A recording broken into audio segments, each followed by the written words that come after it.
살그락살그락 바스락바스락 낙엽 밟는 소리 듣기 좋았죠? 네. 네. 낙엽 향은 어떠셨어요? 행복했죠. 네. 네. 정말 지진만 없었으면 완벽한 가을이 될 뻔했습니다. 그러게 말이에요. 네. 안녕하세요. 안녕하세요. 안녕하세요. 가을은 결실과 추수의 계절이었습니다. 어느새 겨울 초입입니다. 그런데 결실이 별로 없어서 추수할 것이 없다고 느껴지기도 하죠. 그런 분들에게는 어쩌면 다가오는 겨울이 무척 두렵게 느껴질 것도 같습니다. 지나간 일에 대한 기억이 없다면 어쩌면 슬픔도 행복도 없게 되는 것일까요? 여러분은 기억이란 무엇이라고 생각하시나요? 좋은 기억은 아침에 일어나면 인간답게 살아보겠다라는 희망을 가지게 하지만 슬프거나 아픈 기억은 차라리 기억하지 못했으면 하고 바랄 수도 있겠죠. 오늘은 기억을 소재로 이야기를 많이 만들어내는 작가의 책을 읽고 왔습니다. 네. 네.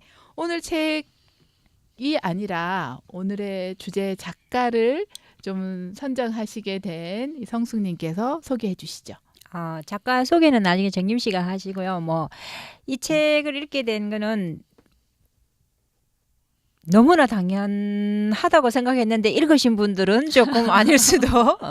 2017년 노벨 문학상 수상작 가즈오 이시구로의 작품이었고요. 그냥 방송에 나오기 전에 이 작가를 크게 이 작가의 작품을 읽어본 적은 없어요. 근데 방송 딱 나오자마자 계속 비교되는 작가가 하루키랑 비교되면서 하루키가 못하고 이 사람이 탔는가, 하루키가 안 타서 다행이다, 이런 문구도 봤었어요. 그래서 저는 하루키를 좋아하는데 그 사람의 작품을 재밌게 읽었었는데 물론 조금 비판적으로 보는 시각도 있지만 읽었는데 그래서 궁금증이 생겨서 도서관 검색을 했었어요. 그런데 그 많은 책이 모두 다 대출이에요. 그래서 그래도 상을 받아야지 책이 팔린다니까요.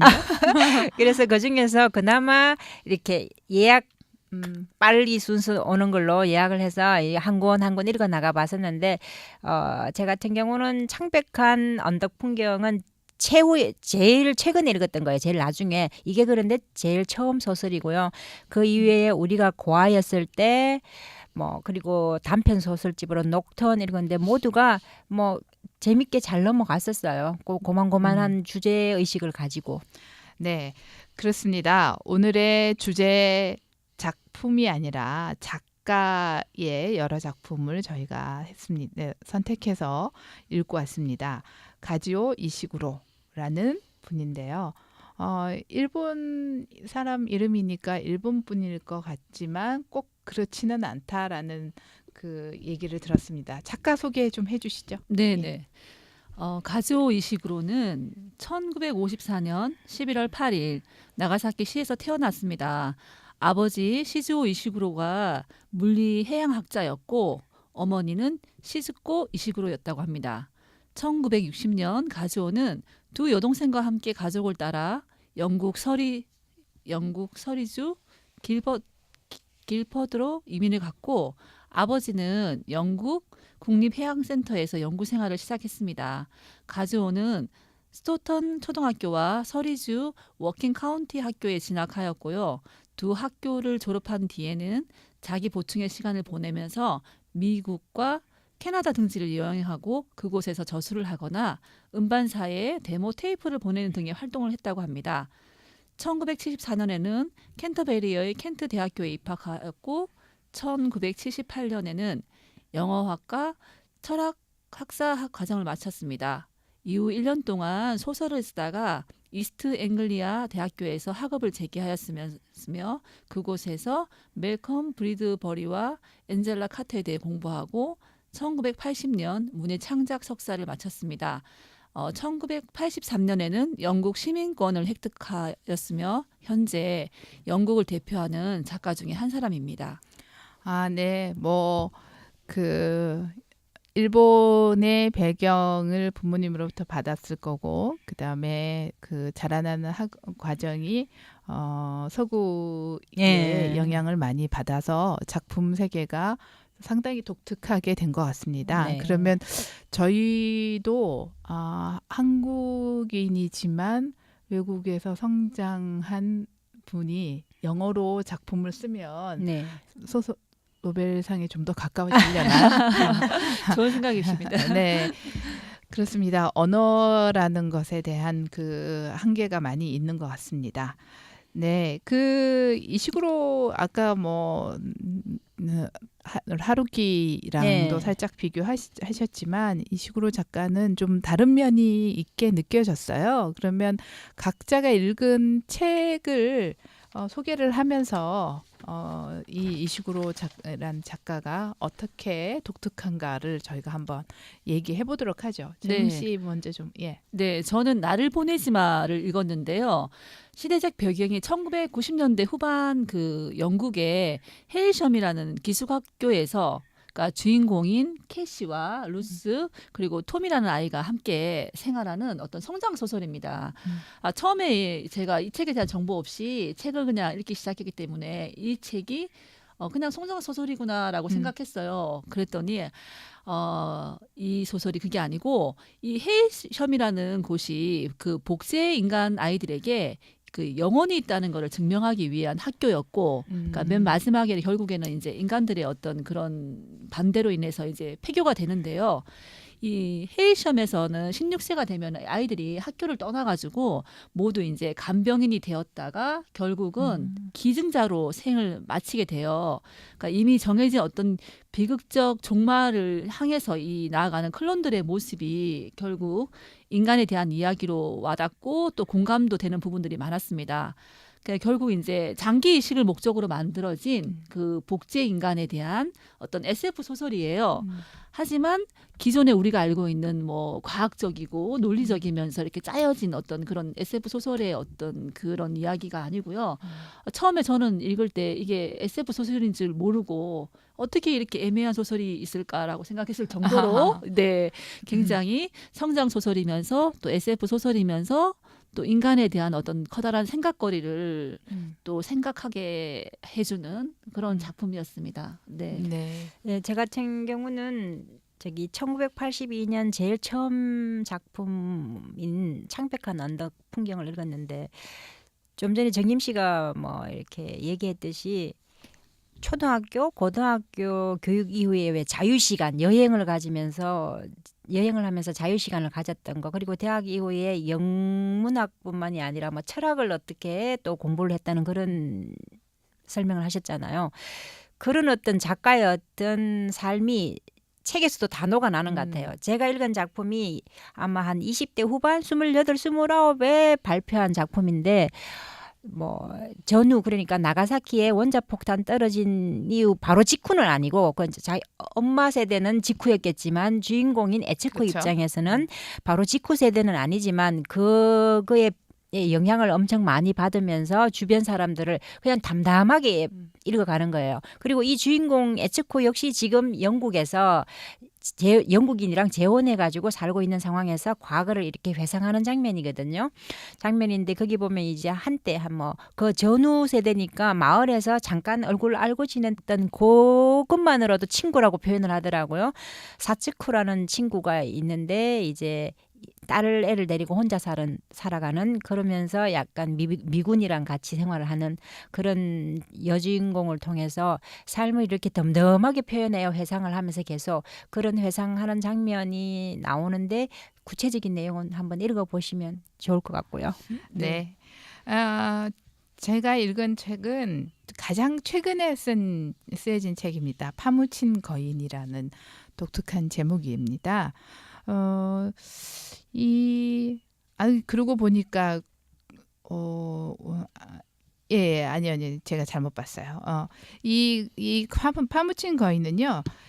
그 1500년 전 잉글랜드 고대 영국이죠. 고대 영국을 시대적 배경으로 합니다. 거기에 원래 그 땅에 영국 땅에는 브리턴족이 살고 있었는데 섹슨족이 침략해 들어오죠. 그러니까 토착민들은 호전적인 침략자들의 침공을 다 막아내지 못하고 결국은 조금 한쪽으로 밀려서 살아가고 있는데 거기 그 브리튼족의 한 두 노부부가 있습니다. 근데 그 두 부부는 어느 날 아들을 찾아서 떠나기로 해요. 아들은 어디 먼 마을에 살고 있고 부모를 기다리고 있다라는 설정인데 근데 그 아들이 언제 어떻게 그 마을로 가서 살게 됐는지에 대한 설명이 하나도 전혀 없죠. 없어요. 근데 그때 영국을 저희가 떠올리면 안개라고 얘기하듯이 안개가 깔려 있는데 그 안개가 이 사람 자기들의 그 기억을 다 앗아갔다라고 생각을 해요. 그래서 그러니까 결국은 아들을 찾아서 떠나게 되면서 거기서 어떤 인물을 만나고 어떤 사건을 늘 경험하는 그런 로드 무비 같은 그런 앞으로도 영화가 된다 그러죠. 네. 네. 그런 이야기들이 펼쳐지는데 중간에 아주 특별하게 또 돈키호테를 연상시키는 늙은 아서왕의 기사도 출연을 하고요. 또 아주 섹슨족의 아주 용감하고 젊고 의협심이 강한 그런 전사도 나옵니다. 전사가 나오고 전사가 키우려고 하는 후세대를 키우려고 하는 소년도 나옵니다. 근데 각자 다 사연이 있어요. 각자 가진 사연이 있고 그러는데 결국은 그 당시에는 집 밖을 조금만 나가고 마을의 성을 조금만 벗어나면 거기에는 도깨비라고 표현되어 있는데 도깨비와 괴물이 항상 위협을 가하고 있습니다. 그런 두려운 우리가 잘 아는 이곳이 아닌 바깥은 굉장히 두려움이 가득 찬 세상이에요. 사람들이 두려움에 쌓여서 사는 세상이고 잘 알지 못하는 미지의 세계인 것이고 그런데 결국은 이 두 부부가 아들을 찾았을까요? 어떻게 됐을까요? 찾았을 것 같아요. 부부에게는 그러면 기억을 회복했을까요? 네, 회복했을 것 했을 같아요. 것 우린 같아요. 긍정적인 사람이군요. 네, 책을 읽어보세요. 네. 네. 근데 저는 그래서 이제 이야기가 나온 김에 이렇게 계속 쭉 이어가자면, 아까 말씀하셨듯이 일반적인 노벨상 작가와 가조 이시구로의 글쓰기가 어떻게 차이점이 있는지 혹은 다 같이 또 전 세계적으로 유명한 또 사실 외국적인 그 배경을 많이 차용한다는 면에서 또 하루키랑 비슷하기도 하죠. 하루키는 외국에서 많이, 출생하진 예. 공부를 배우진 않았지만 많이 나가 살고 쓴다고 하더라고요. 예, 네. 영어로도 네네. 워낙 많이 쓰는 사람이니까. 그래서 그런 쪽으로 서로 비교하면서 좀 얘기를 해보면 어떨까 해요. 정임 씨 일단 정리하시고 읽었던 책. 정리했는데요. 아까. 그래 더 정리할 거 없어요. 제가 읽으면서 이렇게 저는 이거 읽으면서 동시에 또 다른 노벨 문학 작품인지 존 맥스웰 쿠신강 그 분의 원제는 디스그레이스예요. 뭐 수치인데 네. 우리나라의 영화는 추락으로 소개된 것 같더라고요. 그걸 같이 읽으면서 누구는 노벨 문학상을 받고 누구는 왜 못 받잖아요. 아주 몇만 부를 팔더라도 네. 이유가 뭘까를 생각했는데 그러면서 이제 예전에 읽어봤던 책들 존 스타인백 책도 분노의 포도도 떠오르고 하는데 굉장히 서사적인 얼개가 밑에 쫙 깔려 있다는 느낌 있잖아요. 네, 줄거리 네. 밑에 그냥 단순한 내가 지금 현대 소설을 쓴다. 그러면 지금 이 정권 하에서 이런 역사, 요런 역사가 아니고 그 시대 왜 내 부모 세대, 내 세대, 내 미래 세대가 살아가야 되는 어떤 그런 서사적인 얼개가 밑에 깔려져 있는 상황에서 이거를 잘 엮어 나가면서 주인공이 시대에 편성하든 시대에 반기를 들든 간에 그 주인공을 통해가 우리가 나가야 할 방향을 제시하는 어떤 그런 게 아주 자연스럽게 이야기 속에서 녹여나가 있다. 그런 점이 느껴지더라고요.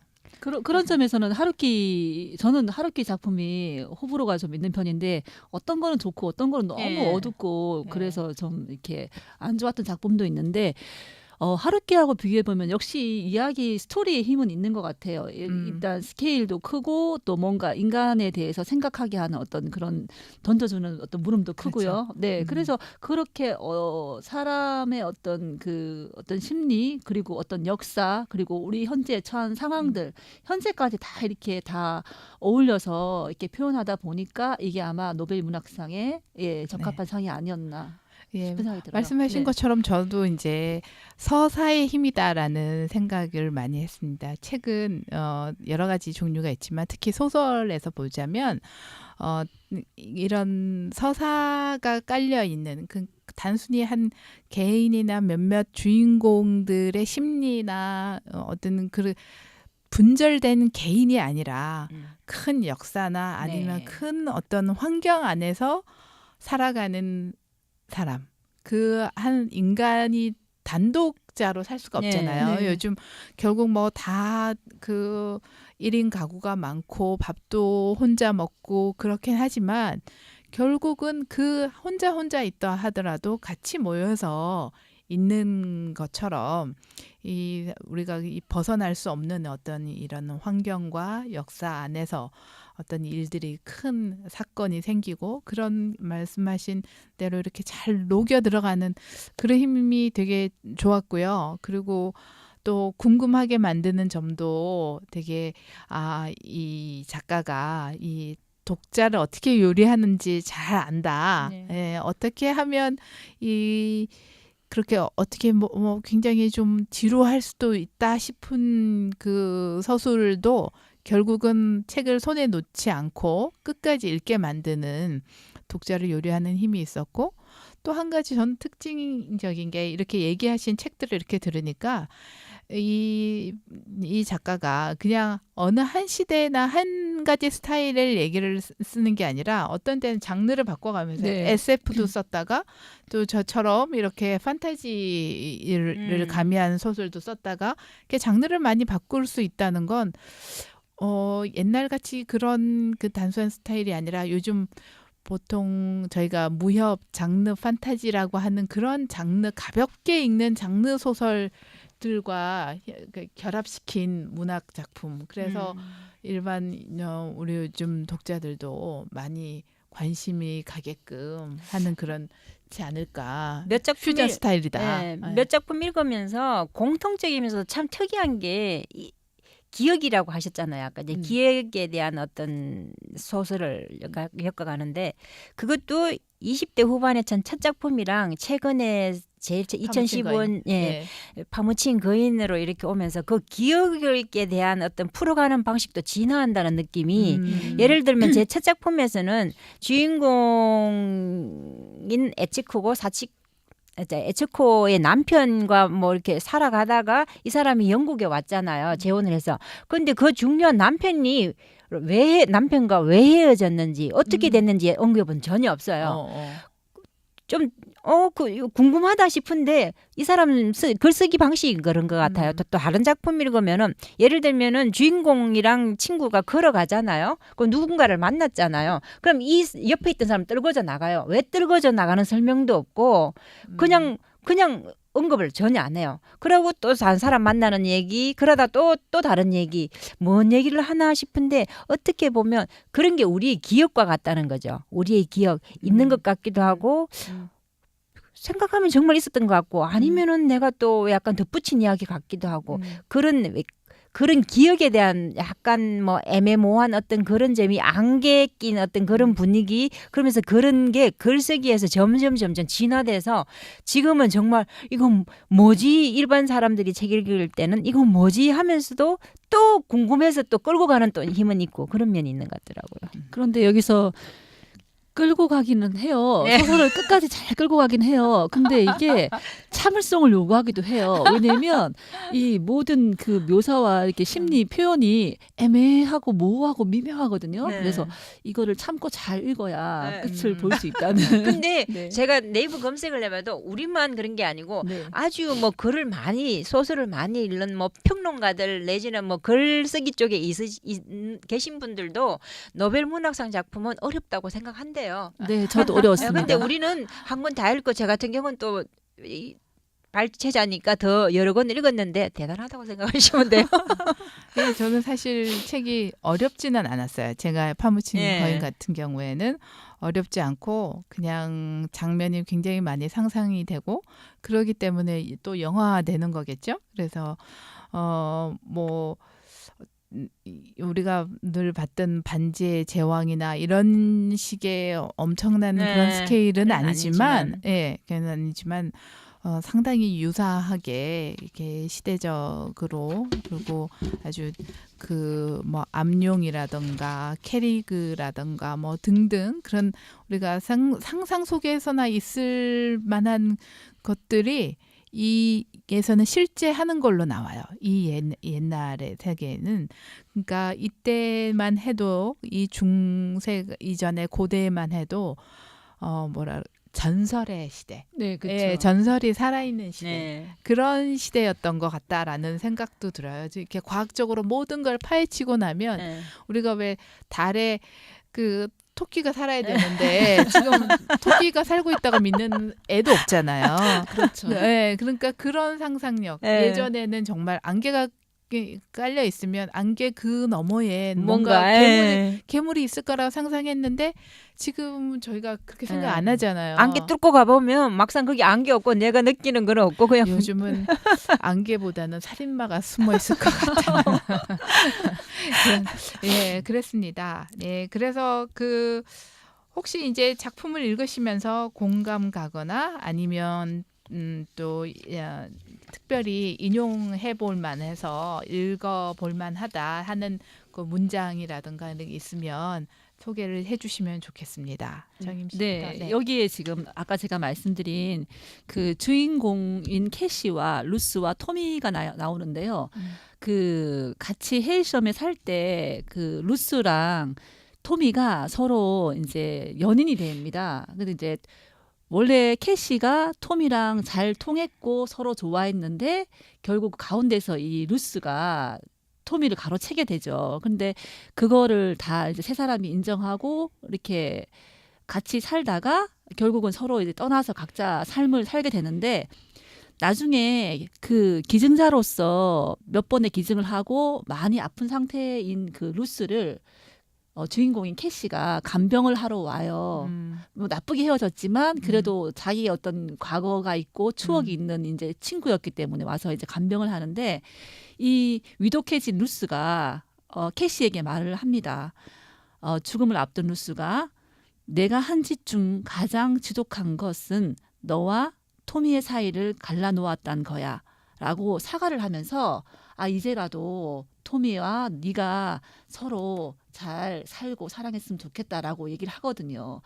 그러니까 처음에는 이걸 인정하지 않다가 그러니까 주인공인 캐시와 토미도 그거를 잘 모르다가 이 말을 들으면서 이 세 사람이 관계가 이제 정리되고 이 사랑이 또 완성되는 어떤 그런 장면이 나오는데 이 장면을 읽으면서 이렇게 카타르시스가 느껴지고 이게 뭔가 딱 해결됐다는 느낌이 들면서 공감이 됐었어요. 네. 제 같은 경우는 영화 빠삐용이 생각나는 장면이 있었어요. 이게 예전에 그 빠삐용 보면은 그 언덕바지에서 제일 마지막에 한 명이 더스틴 호프만이었나요? 네, 그리고 한 명이 스티브 맥퀸. 맥퀸이었는데 거기서 더스틴 호프만은 언덕바지에서 그냥 살아가요. 네. 근데 스티브 맥퀸은 뛰어들잖아요. 죽음이 각오하고. 뻔한데도 뛰어들잖아요. 자유를 향해서. 이 책에서도 그러한 장면이 나오는데 제가 잠깐 읽어볼게요. 이 책에서도 내용은 그 내용이에요. 사치쿠가 뭐 부유한 좀 친척 3,000벌 되는 친척 집에 들어가서 살아도 되는 들어오라고 하고 그 노인분도 외롭고 하니까 들어오라고 하는데 먹고 사는 거 다 해결되고 부유하게 살 수 있는데도 굳이 거기 들어가지 않고 미군하고 같이 생활을 하면서 약간 버려놓은 돈을 떼이기도 하고 뭐 그러면서 좀 배신당했다고 하면서 또 나중에 보면 또 찾아가서 또 같이 생활하면서 미국을 향해 갈 거라고 하는데 거기에서 사치코가 이런 말을 해요. 자, 하지만 그래서 어쨌다는 거야. 그렇다고 뭐가 달라지죠? 왜 우리가 고베에 가서는 안 되는 거죠? 결국 말이에요. 에츠코 내가 잃을 게 뭐죠? 삼초댁에 가는 건 전혀 나를 위한 게 아니에요. 거긴 그저 빈 방이 있을 뿐이에요. 그게 다예요. 난 그 방에 앉아서 늙어갈 거예요. 거긴 더 이상 아무것도 없어요. 그저 빈 방들 뿐이라고요. 당신도 알 거예요, 에츠코. 이 말이 나와요. 그러면 사치코 입장에서는 그런 상황이 있고 이런 상황이 있고 다 알지만 나는 이 상황을 택한다는 거잖아요. 아, 그러면서 저는 빠삐용의 스티브 맥킨이 생각나면서 나라면 이 안전한 안락한 삶을 택할까? 아니면 내가 뭔가 지금 배신을 당하고 배반을 당하고 남들이 뭐 약간 멸시하는 어떤 그런 삶이라도 내가 원하는 꿈이 있는 어떤 삶을 향해서 내가 도전할 수 있을까라는 생각이 들더라고요. 네. 저는 이제 이 책이 주로 기억에 관련된 이야기들을 끌고 나가기 때문에 저는 여러 명의 그 작중 인물들이 하는 대사들인데 결국은 저 작가가 그 사람들의 입을 빌려서 자기의 생각을 표현했다는 생각이 들었어요. 그래서 그 작중 인물들 다른 내용, 다른 사람들이 얘기했지만 같은 내용이라서 읽어보겠습니다. 몇 군데입니다. 우리가 들은 이야기 중에 얼마나 진실이 들어있을지 누군들 알 수 있겠습니까? 또 다른 말이 있습니다. 우리의 하나님은 자비의 신이에요. 당신 같은 이교도는 그런 신을 이해하기 힘들 테죠. 아무리 큰 죄를 지었다고 그러한 신에게 용서를 구하는 것은 어리석은 게 아니에요. 우리의 하나님의 자비는 무한해요. 또 딴 분이 얘기합니다. 나쁜 기억이 두렵지 않은가요, 부인? 뭐가 두려워요? 오늘 엑슬과 제가 각자 마음속으로 서로에게 어떤 감정을 느끼고 있는지 들여다보면 아무리 이 안개가 위험을 숨기고 있더라도 기억을 되찾는 길이 우리에게는 어떤 위험도 되지 않는다는 걸 알 수 있어요. 엑슬과 전 우리의 삶이 어떤 모습이었더라도 함께 기억할 거예요. 그건 우리에게 소중한 거니까요. 적어도 이 땅을 걸어 다니는 동안 하나님의 눈에 멋지게 빛나는 존재가 되어야 하니까요. 그렇습니다. 우리가 저는 읽으면서 책을 읽으면서 어떤 감동을 얻는다 그러면 이 가웨인경이라고 하는 돈키호테 같은 기사가 그 늙어서 삐그덕거리는 온몸을 한번 이렇게 주저앉으면 잘 일어나지도 못해요. 그런데 자기가 맡은 임무를 위해서 끝까지 가겠다라는 그런 가웨인경이 하는 말이 마지막 대사입니다. 살아있는 동안에는 멋지게 빛나는 존재가 되어야겠다라는 그런 어떤 비장함까지 있는 그 죽음을 향해서 가고 있거든요. 그래서 그런 것도 우리 속에는 아마 작가는 자기 속에는 그 용기가 없었을 수도 있어요. 그 아까 얘기하신 대로. 그런데 우리는 그 용기를 한편으로 바라요. 그래서 그렇죠. 이야기를 통해서 만들어내는 거죠. 근데 역사에 보면 아주 드물게 그 용기를 가진 사람이 출연하잖아요. 네, 그래서 우리가 그걸 바라는 거 내가 하지 못한다고 해서 바라는 거 자체를 그만두면 안 되겠다.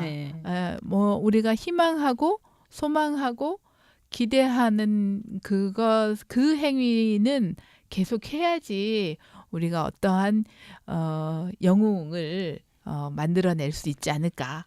저도 그런 생각해요. 예를 들면 작가가 뭐 사치코 같은 결정을 못 내렸을 수도 있어요. 하지만 본인은 이게 맞다고 생각했기 때문에 그런 결정을 내렸을 거 아니에요.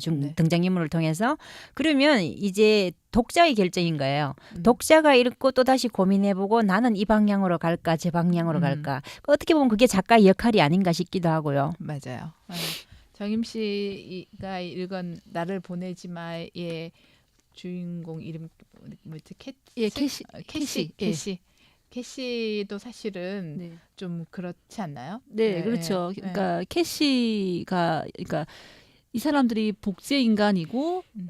기승을 4번 마치면 결국 죽게 되는 정해진 운명이거든요. 비극적 종말이 있지만 네. 그것을 대하는 캐시의 어떤 삶에 대하는 방식과 또 토미의 방식, 그리고 루스의 방식이 다 각각 다른데 이 세 사람을 통해서 결국 이게 클론들의 삶이지만 우리도 어쩌면 죽음이라는 어떤 그쵸? 정해진 종말이 아. 있고 또 운명이라는 게 또 있잖아요. 있었고. 네, 그런 거를 향해서 우리도 이렇게 이들처럼 같이 이렇게 담담하게 걸어가는 게 아닌가. 네, 그런 생각이 들어요.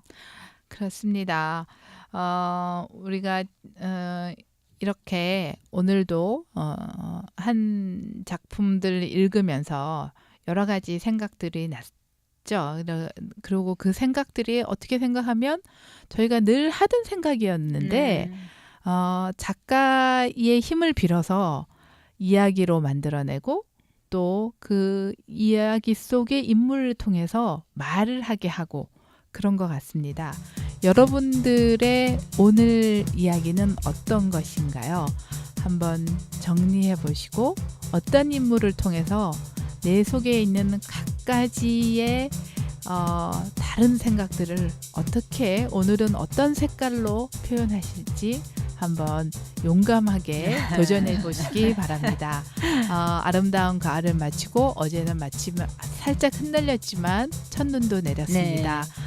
더욱 아름다운 겨울, 춥지만 따뜻한 겨울 맞으시기를 바라며 오늘은 여기까지 인사드릴게요. 감사합니다. 감사합니다.